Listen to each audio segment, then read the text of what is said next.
Hello, everyone, and welcome back to the New Earth Love podcast. In this podcast, we have conversation between the feminine and the masculine to build more trust and understanding so that ultimately we can create more love and peace in the world. And once again, I'm sitting here with the wonderful Maya Lila.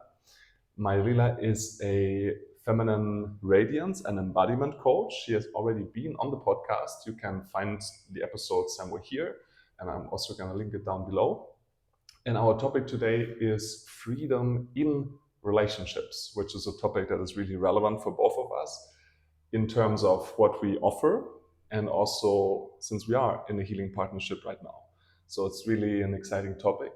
And as always, I would love to start with checking in how we are both feeling today before we are diving into the topic.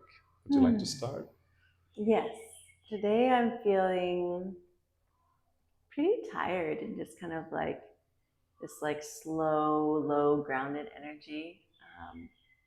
Last night we went to bed kind of early, but it was hot in the room, so I found myself waking up a lot and just not fully resting. But luckily, today I've just been relaxing and just trying not to fight it in my mind of like, oh, I need to, I don't know, go do something, or I need to drink some coffee, or I need to take a nap. I'm like, no, just chill. And see, I'm feeling very calm and like, Nice. Yeah. That's it? Yes. I'm feeling really energized. That's good. I can give you some of my energy. Yeah. I have finally reestablished my morning routine. We got this beautiful yoga mat recently and found a way where I can go for my morning walks. I feel like, okay, for the next month that we're going to be here in Vietnam, I kind of have a ritual, a routine that I can establish for myself again that really gives me energy. And somehow also the sun came out now finally, so I feel very connected to the sun, obviously. So yeah, I had a really deep sleep somehow because we could leave the windows open now that this accommodation has quiet surroundings. And I'm feeling really precise, really focused, and excited about the topic because it just came up this morning and it's raw and it's there, and I want to talk about it. So, freedom in relationships. I would love some like AI just putting it here. Basically, the thing that came up this morning is the difference between free from and free to, or free in. So let's say, like, I'm just gonna open a space and then we're gonna have a conversation.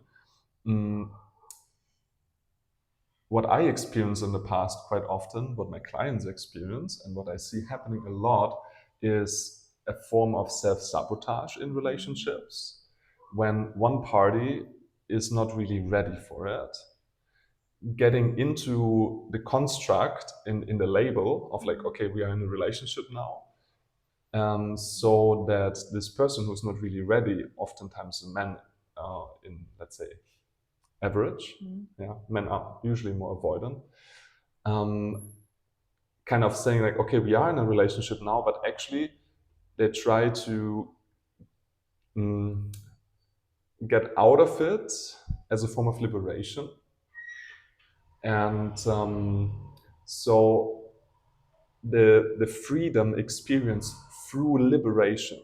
So I can only be free if I free myself from something or someone. Which at the basis of it, that's also something I'm working a lot in the course that I'm offering, is that there's two different stages of freedom, right? So first we need to liberate ourselves from everything to find ourselves, to find our truth. And then from that space, the experience of like, oh, I am already free. So what am I going to do with that freedom? So I put as a contradiction the hermit and the king. The king knows he's free and he's choosing what to do with the freedom. And the hermit needs to give away all responsibility because he perceives it as duty. Mm-hmm. Yeah, if I go into a relationship and I feel I have to perform in a certain way, Mm-hmm.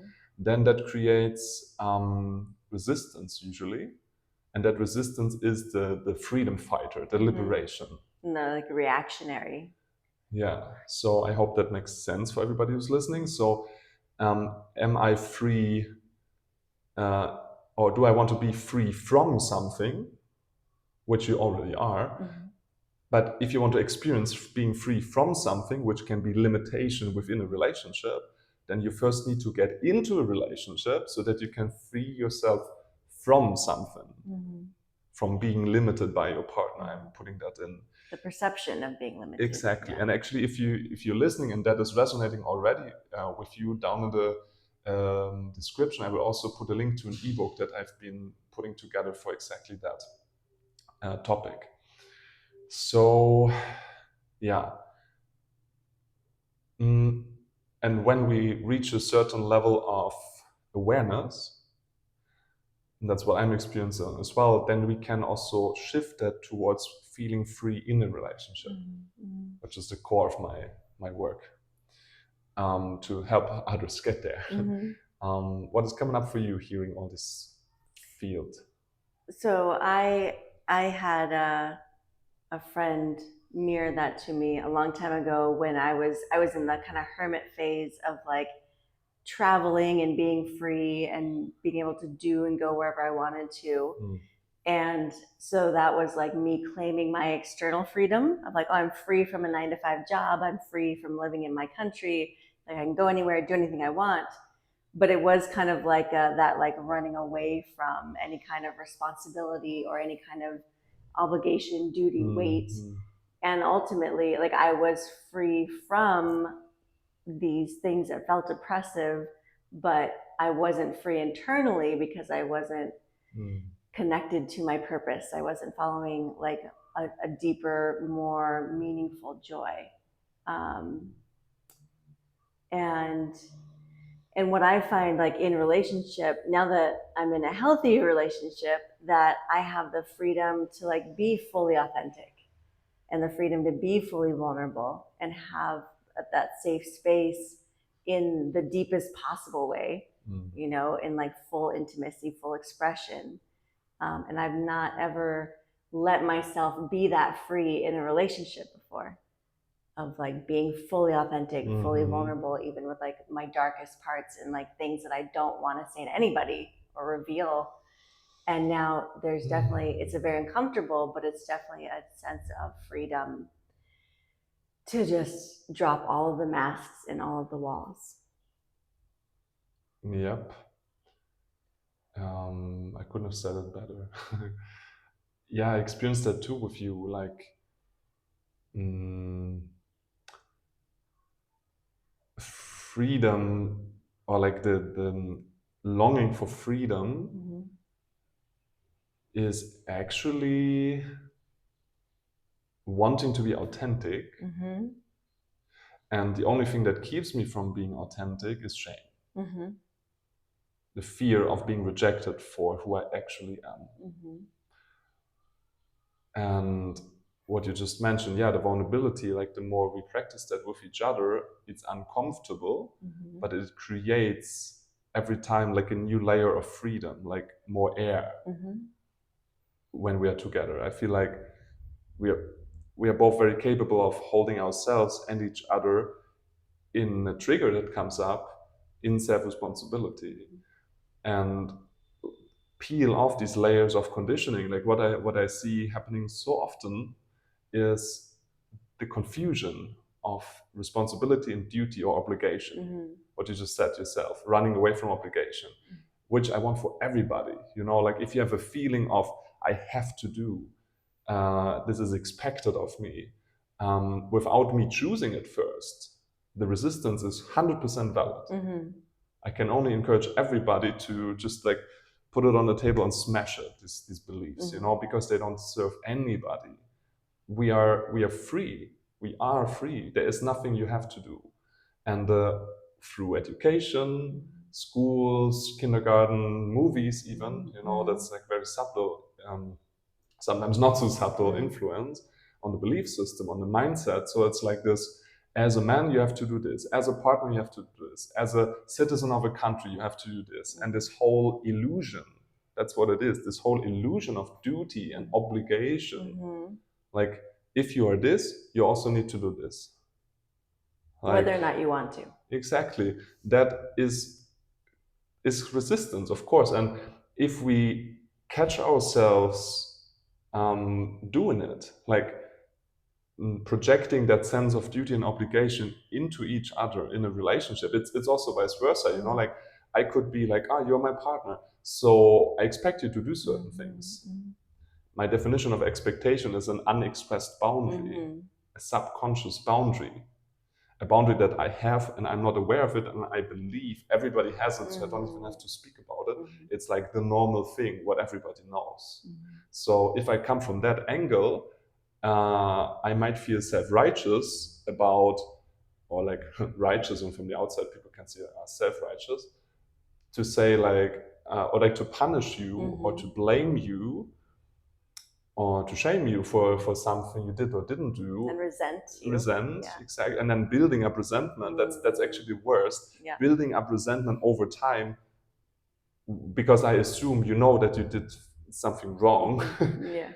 And then these pile up, and on some point I'm gonna explode. I'm like, this, you did this like 1 year ago and whatever.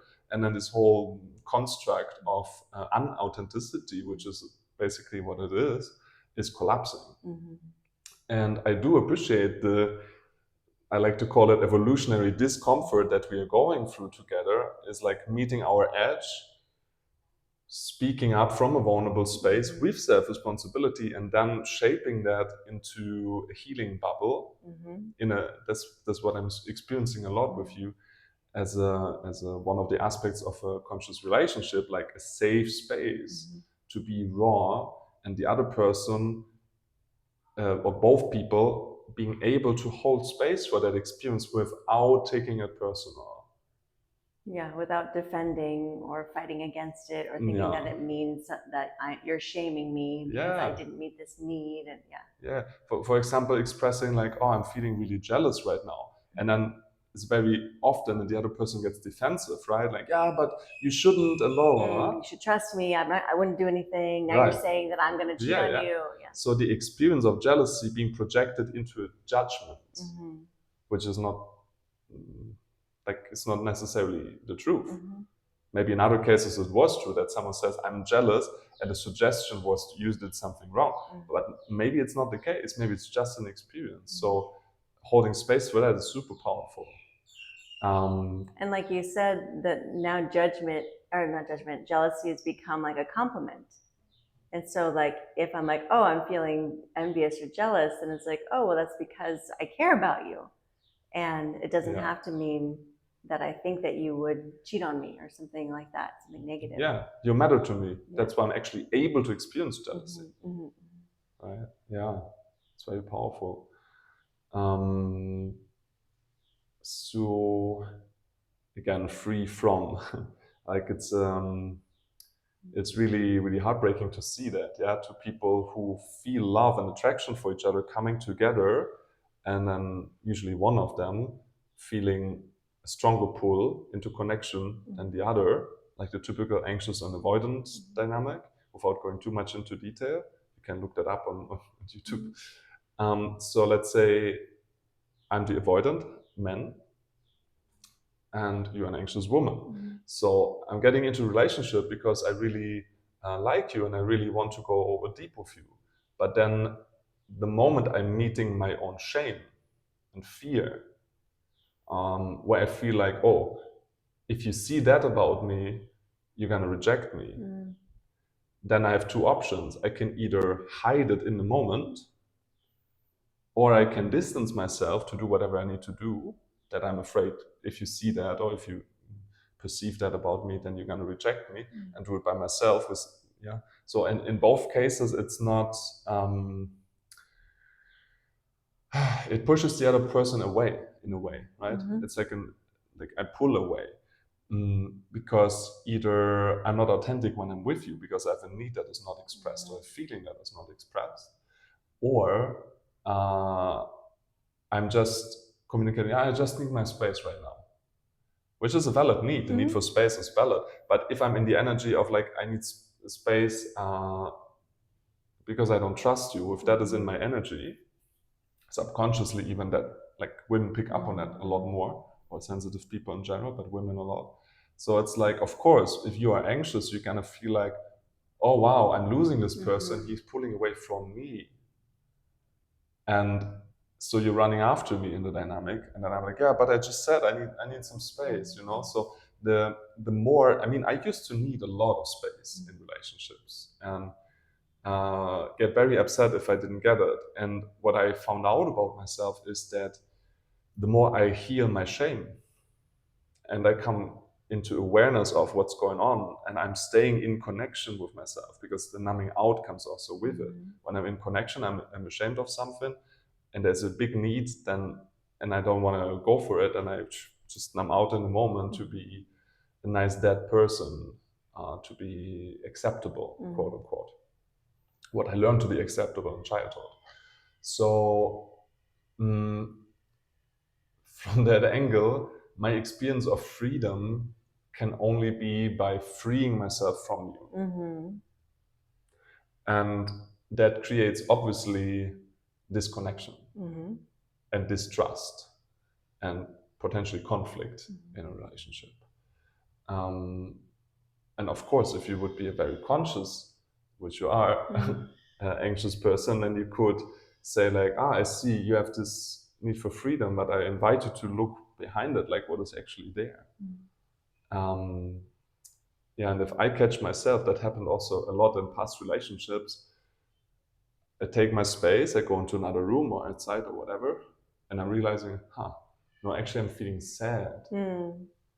And I was afraid to cry in front of my partner. Okay, can I accept that about myself? Yeah. Can I allow you to accept that about me? Well, I will give you a chance, and I go back. And that might sometimes take even just 10 minutes.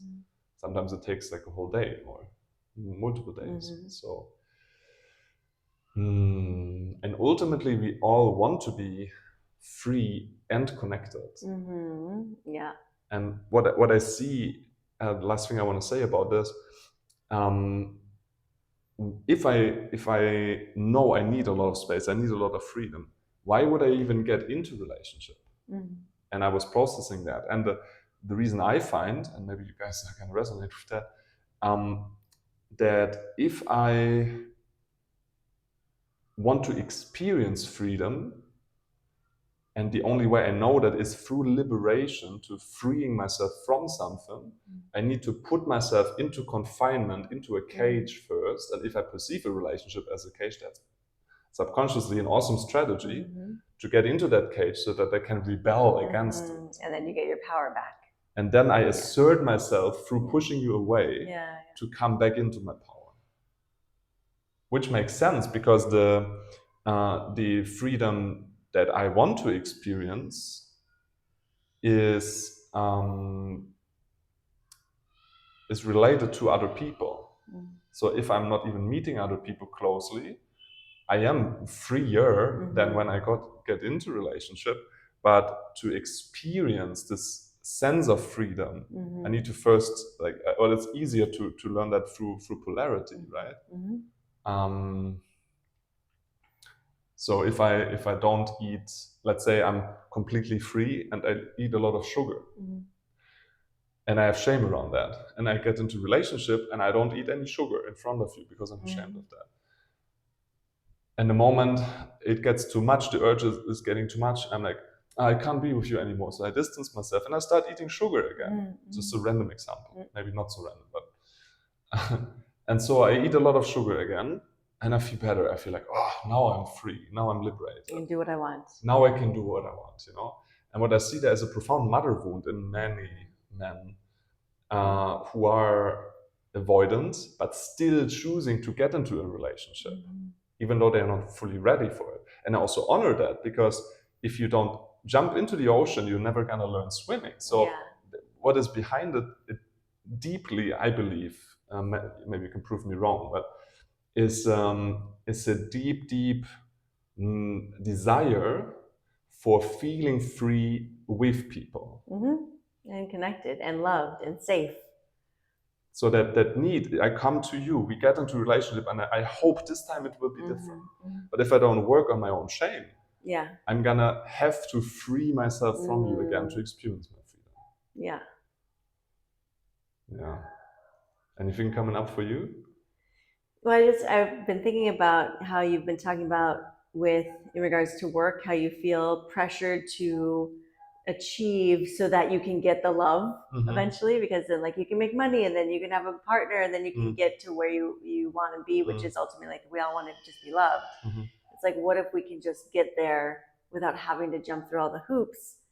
And it feels like that same thing with the freedom in the relationships of like we just want the love and the connection, and it's right there, and we're the only ones that are blocking it. We're the only ones that are getting in the way by hiding, by fighting these ghosts that we make in our own minds that aren't even necessarily, if we gave the person the chance to love us, they probably wouldn't react the way that our mother did or our father did. And so that's the other freedom I see in relationship, is the freedom to give yourself the chance to actually get the love that you really crave underneath it, whether you're anxious or avoidant. Because we only have the chance of getting that deep love by going into a partnership where we go through all the vulnerability and the authenticity and give each other the opportunity to love those dark parts and to love the shame. And have that mirrored back to us, so then it becomes easier for us to love it also, where we don't have to hide from it so much. And I guess you kind of have to do it at the same time, like working through and loving your own shame so that it doesn't stop you from being open to loving or to being loved. Yeah, the experience that unconditional love isn't possible. There's always conditions, and I want love, so I create obstacles for myself that I project onto you. And I also have an example that is coming up actually about our relationship related to that, which was about, again, me expressing sadness, and at some point I had like a lot of grief to process, and then I think I mentioned first that I'm afraid to show it to you because I'm afraid of being too much. And you said in that vulnerable moment that it was for me, I don't want you to cry all the time. And I said, I don't want to be with someone who is sad all the time. Exactly, that's what you said. So, and I took that as an opportunity to project onto you that you don't want me to be authentic in my emotions. So I flipped that around from my own wounding of not being accepted in the past by my mother and other partners for being a strong emotional person. And it took a while to like sort that out, and now I'm back in. Well, then I could tell that there was something energetically, and so I think a day or two later, it's like, I don't want to be with somebody who's happy all the time either. Like I don't want somebody who's just one dimensional. And I had a relationship briefly with someone who was like, did a lot of mushrooms, but was like too happy. But it was, again, like it wasn't authentic. Because he was covering up some shit that he didn't want to deal with. And so it's like, I want somebody who is emotionally intelligent, like you are, who's capable of when they're having sadness arise for whatever reason, can fully go into it and express it and process it, and doesn't numb out, like doesn't use different things to just like not feel the sadness. Because in my experience, if people don't go fully into their sadness, their anger, those contractive negative emotions, they can't fully be happy and joyful and like really feel and express the higher emotions either. Like I want to be fully alive in both polarities, and I want somebody who isn't fully alive in both polarities, but not stuck in one all the time. Right. Yeah. And I also take full accountability for myself, as like that there was part in my subconsciousness just in total alertness, just waiting for betrayal and rejection. and then jumping on it, like, I knew this would happen, Yeah. and then like just closing and like, I should have never trusted this person, right? So it's very powerful, and something I wanted to bring into the space, because I had quite a time where I was very curious about polyamory. And recently I spoke to our common friend Thomas, and he mentioned that for him intimacy is the intersection between authenticity and closeness. Closeness, like, okay. I'm close to you, so proximity, I'm close to you, and I'm authentic. Yes. And I felt into that. I was like, I'm gonna use that. And then a third component for me came to it, and that is consistency. I'm gonna explain that. So if I am in a polyamorous setting, I go deep with you, and I pull out, and then I go deep with another person. So I show you a certain aspect of me, but not all of it. That's kind of the strategy behind that. It was the strategy for me. So I go out of the connection. I'm like, okay, now I can be myself. And maybe you also have another partner, so you're gonna connect with them. You're not like, I'm not in the spotlight all the time. Like, being in polyamorous setting means the spotlight is not on me all the time. So it's, I am close and I'm authentic, but not consistently. Because you're spending time with other people, and we only have a limited amount of time and space in a human body. So the more time and energy I spend in a spotlight of one person, the more vulnerable I am. The more intimate it gets, in that definition of these three aspects. And I mean, currently we are living together in one hotel room. It's literally just one room with even like a window to the bathroom that is huge. Yes. So the, let's say, privacy is very limited. Yeah. So that spotlight that I just described, it's very present. And it's uncomfortable at times. It's very pleasant in other times, but it's uncomfortable because it puts all the self-limitations I still have, it puts them right in front of my face. And any shame is there. Yeah. Especially when we are hanging out, most of the time we are like really like actively connecting, like right now. It's like, we also have moments where one person does this, the other person does that, but a lot of time we are just like really going for it. And that I just wanted to bring that into the field, these like three aspects of intimacy in my definition that really makes sense. So authenticity, closeness, like being close to someone, and consistency, like staying there, staying in the proximity. Which is where the heat gets the highest, and the purification, like the potential for the fires to purify you. Because I think, like what you're talking about is like the lack of privacy or spaciousness then does shine light on any shame or shadow that might be lurking there. Yeah.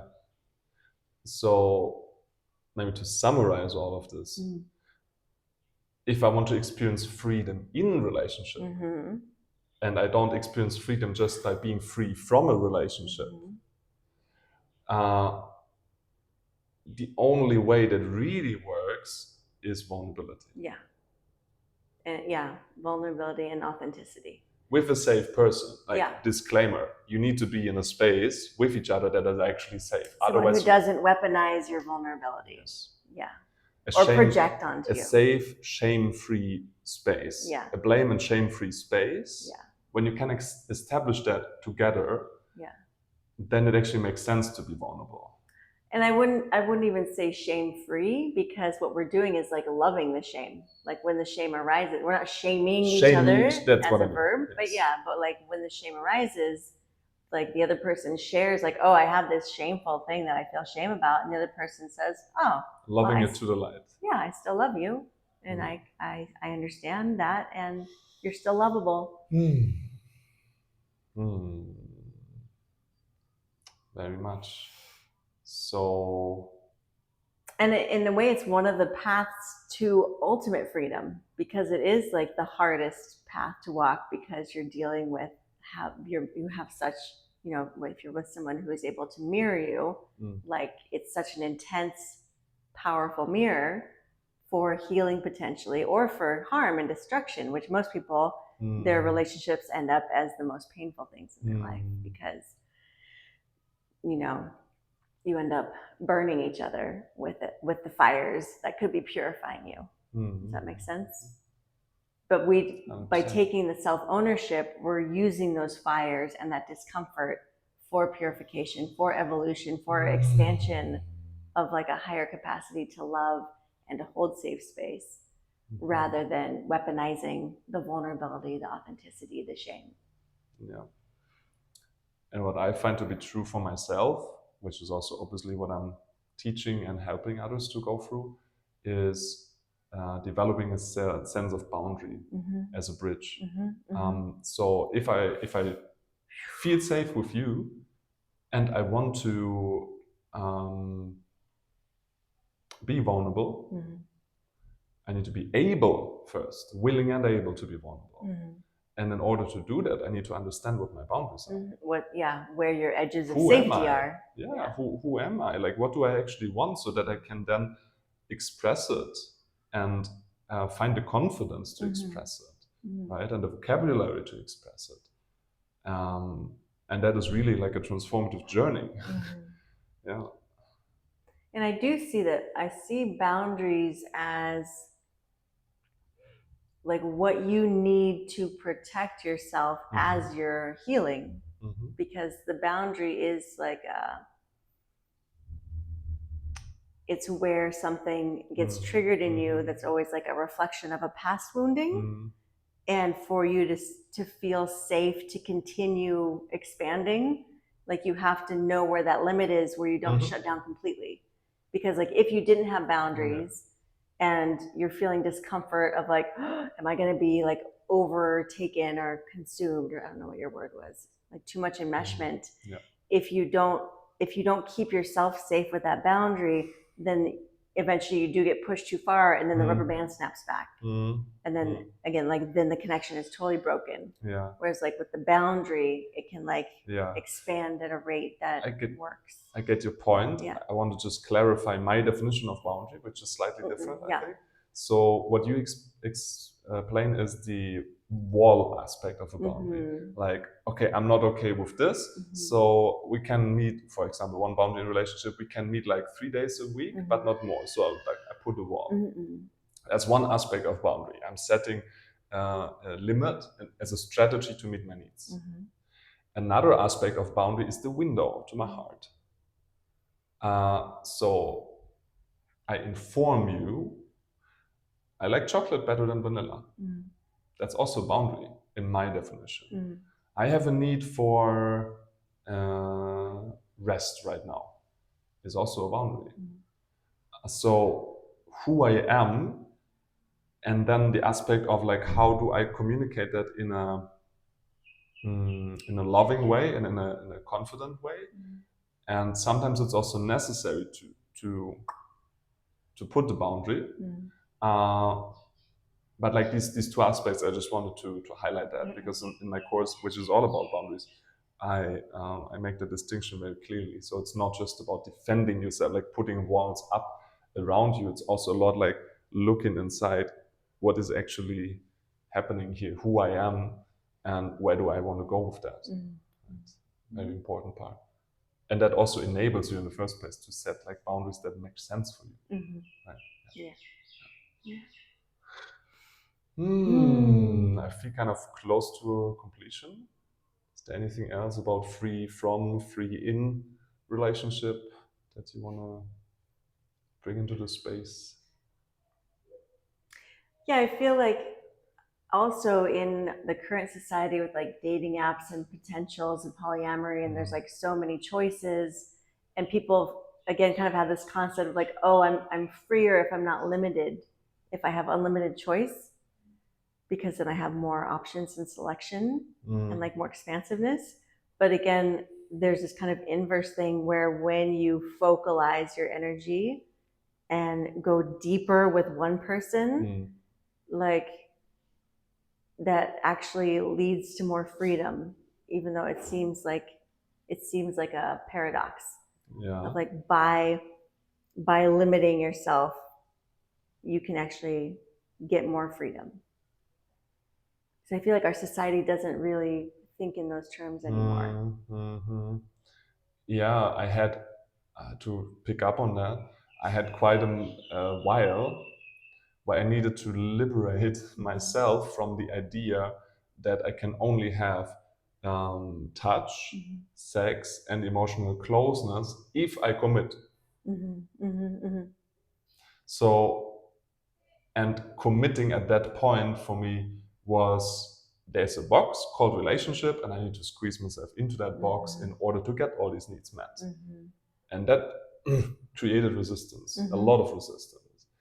And I do see it as a plus that with dating apps and casual dating and all the things that are available now, that you don't first have to marry before you get certain needs met.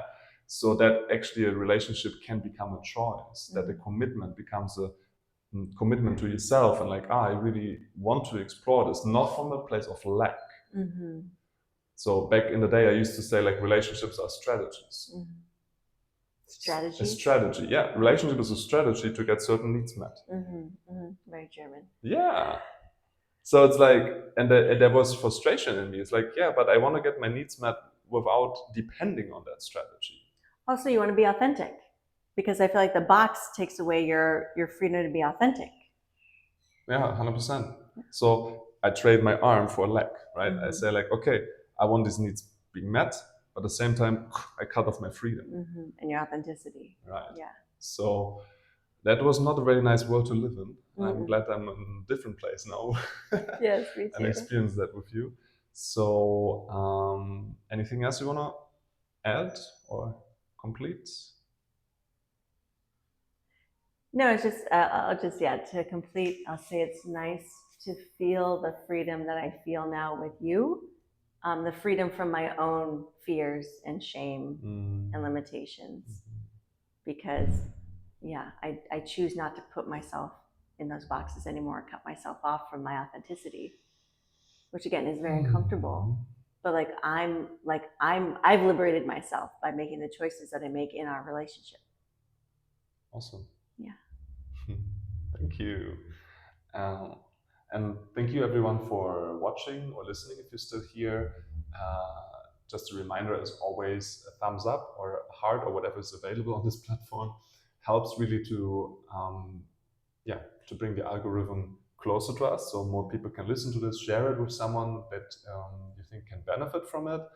You can subscribe also, so that in the future you're gonna be informed about other episodes. And of course, this is a social media which is all about socializing. So we want to hear your opinion on all this. We want to hear questions, and also if there's any topic that is on your heart where you feel like, I would really like Ra and someone else, maybe the two of us, to talk about, then please bring it also into the space so we can open that conversation.